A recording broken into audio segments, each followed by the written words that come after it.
spiritual expressions of abundant thought, served with a side of humor. A vibrant, intangible playground for the expression of ideas, concepts, and thoughts, queries, energy, research about synchronicity. With guests, stories, experiences, imagery, magic, awareness, and you. Cool coincidence.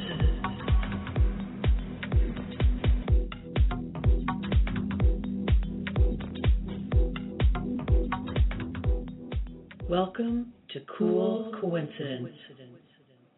I'm your host, Barbara Carnes, and this week we're going to be talking about the music of math. Last week, I shared a synchronicity I had with a radio show called Awakening Code Radio. On 6/19, Eric Rankin shared a quote by Tesla, and that triggered a synchronicity for me that you can hear if you go back to last week's episode. The date of the Rankin show was 6/19. I shared the synchronicity the following day on 6/20. Then the morning of 6/21, I actually realized that same Awakening Code Radio show held another synchronicity for me, and this one was kind of mind-blowing. I didn't mention the details of the show because it was really the Tesla synchronicity that I was wanting to focus on. But the theme of that episode was about sacred geometry. And Eric went into some really dense details about how frequency, specifically certain frequency ranges, unique to some geometric and general mathematical principles, revealed some amazing benefits when translated into music or vibrations. Let me give you an idea of what I'm talking about by sharing a couple of minutes from about the 14-minute mark of that particular episode. I have been working on something, and I don't want to lay a claim of I, other than I feel I noticed things. I don't feel I came up with any new theory that didn't exist out there regarding frequency or discover something about frequency, but I do believe that I noticed something about frequency, and whether it's my background in being a musician or my interest in frequency, or Michelle introduced me to this frequency healing machine called the Integratron out in Joshua Tree, all these things converged, and my interest in geometry and especially sacred geometry, and a giant light bulb went off almost one day. I almost felt like I'm either receiving some high knowledge or I'm going crazy, because I stood in front of a big giant whiteboard and started looking at numbers, and the numbers are there in geometry. Very easy to think of, okay, a circle is 360 or a square is, this also 360 because it's 4 90-degree angles, or a triangle is 180, all these different things. And I was like, well, what if you overlaid those as tones? What if we listened to 360 as vibration cycles per second, or 180, or a pentagon at 540, or these different things? And all of a sudden it began revealing not just tones that weren't harmonious to each other, which is fascinating to me, that reveal a tuning frequency that we do not use anymore, which was fascinating to me, but it started revealing other numbers that exist in nature and exist in other culture studies of numerology, and it's still blowing my mind. Now you have a general idea of the theme of that show. So now marry that with my experience the following morning on the 21st, when I was watching an episode of Fringe, the TV show, on Netflix, Season 1, Episode 8, entitled The Equation, interestingly enough. At 17 minutes and 45 seconds into the show, I heard character Olivia Dunham talking with the other two characters, Peter and Walter Bishop, about just that concept. Take a listen. What's going on? Music is a mathematical language. Chords have numerical values, and the notes, quarters, eighths, sixteenths, they're all just fractions, variables. Okay, I took the oboe for 6 months and then quit. Almost there, Peter. That's 9 bars. Okay, listen to this.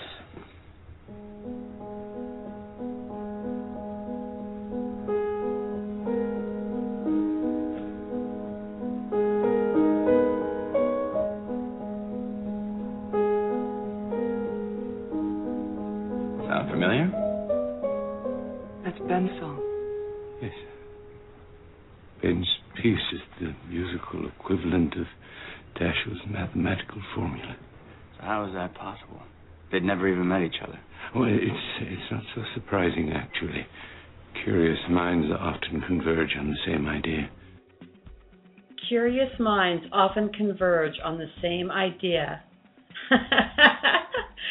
Ah, can you say synchronicity? So let's go back now to Awakening Code Radio, to a different segment where Eric really goes into great detail in explaining this geometric relationship between frequency and mathematics, or in his case, sacred geometry. Now this piece starts at 27:26 into the original broadcast and lasts about 6.5 minutes. So here we go. This comes from old cultures. And as I was doing, so some of the things you can hear is 432 tuning. A lot of people are just kind of becoming aware of 432 tuning and what that does to an instrument. And there's everything from conspiracy theories that the world used to be musicians around the world, without knowing it, like the inventors of musical instruments, were hearing, it's almost as if they were hearing tones and matching instruments to the tones they were hearing in their heads. So coincidentally, a Native American flute or a Tibetan bowl will both vibrate at the same A note, and it particularly vibrates at 432 cycles per second. And then when you tune a whole instrument to 432, it carries a different tuning than the way we tune today. Musical instruments are now tuned to 440. And if this 432 is this natural frequency that our ancestors heard and matched instruments to, well, why did we change it? Why are we now elevated in frequency? And it's only 8 hertz when you're talking about that A at 432 hertz cycles. But as soon as you start going up higher in octaves, the gap widens ever more. So eventually, music sounds radically different if it's in higher registers when it's 432 versus 440 tuning. Other times you'll hear the word solfeggio frequencies, and you'll hear 528 hertz. There's a man named David Horowitz that sort of came up with, he took what was called the solfege scale, and it was really refined in Italy, and it's the scale that we all know from Sound of Music, do, re, mi, fa, sol, la, ti, do. It started with Pythagoras and then became the root of most modern music. The way we tune instruments and the way we play a piano and everything else has this solfege scale in it. Well, this fellow David Horowitz and a partner, I don't know exactly how they came to assign specific frequencies to these do, re, mi, fa, sol, la, ti, do, but they did. And the mi, do, re, mi, the third note, is a C vibrating at 528 hertz cycles per second. And I happened to listen to an interview by Mr. Horowitz, and he said, the reason that a mile is 5,280 feet is its relation to 528 hertz, and that's just frankly not true. So I'm not saying that 528 hertz is not a powerful frequency like David, oh gosh, who am I thinking? The sound engineer, the pioneer that I'm thinking of, I'll think of his name, that any frequency can be powerful, and there's not like something that is a more sacred or meaningful frequency than others. And so 528 or 741 or all these different things, you can go and listen to and probably be very positively activated by them. But when I became intrigued by the numbers of geometry and seeing that they happen to fall in the same audio range, like you take a triangle 180 or a circle at 360, they fall into this, when you apply those as vibration cycles per second, what's comfortable in our hearing range. So I thought, well, they could have been anything, but they happen to be, when in hertz cycles per second, something that's comfortable for us to hear. So that was a little bit of the puzzle.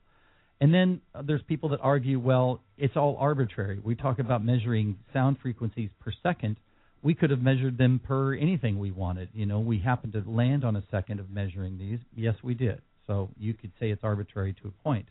And then you can talk about even geometry, that it's base 60 math of why a circle is 360 is because it's base 60 math that is divided into 60 degrees. And the thing that starts becoming unarbitrary about all of this, whether we're talking about distance in feet and miles, which is the way the world is still measured, whether it's nautical miles or whatever, but it's still feet, or the way we measure time in 60, or the way we measure geometry in degrees based on the 60, they become unarbitrary because they all go back to the same moment in time. They were all born at the same moment in time, and they were born in Mesopotamia with the Sumerians about 5,000 years ago.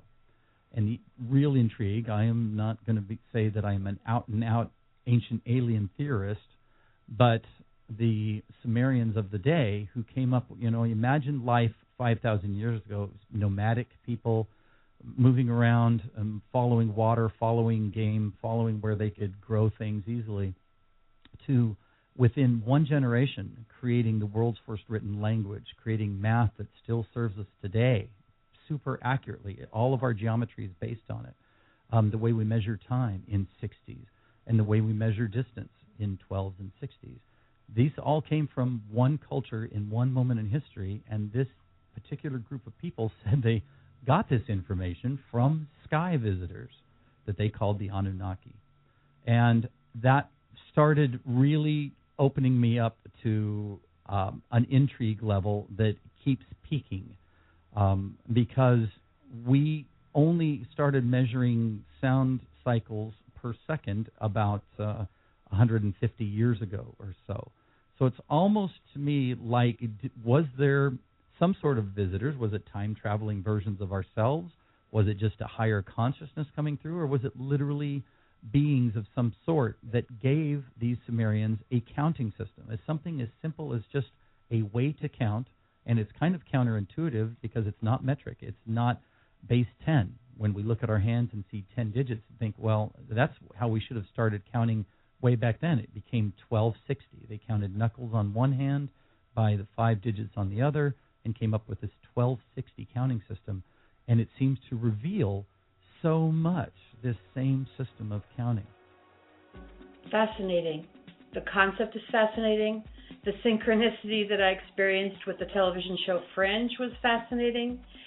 And I'm going to share one final fascinating frequency-related synchronicity, one that occurred on April the 28th of 2011. I had had a dream the night before about getting lost and trying to find an address on what I thought was Main Street. And the address was 247 or 267. And I couldn't find it. And I knew Main Street quite well in real life, so I knew in the dream that how could I have passed it? How could I have not been able to find it? So I finally asked someone, and they said it's next door. And when I looked next door, there was an empty lot. Now, on Long Island and many parts of New York City, they have what are called attached and semi-attached buildings.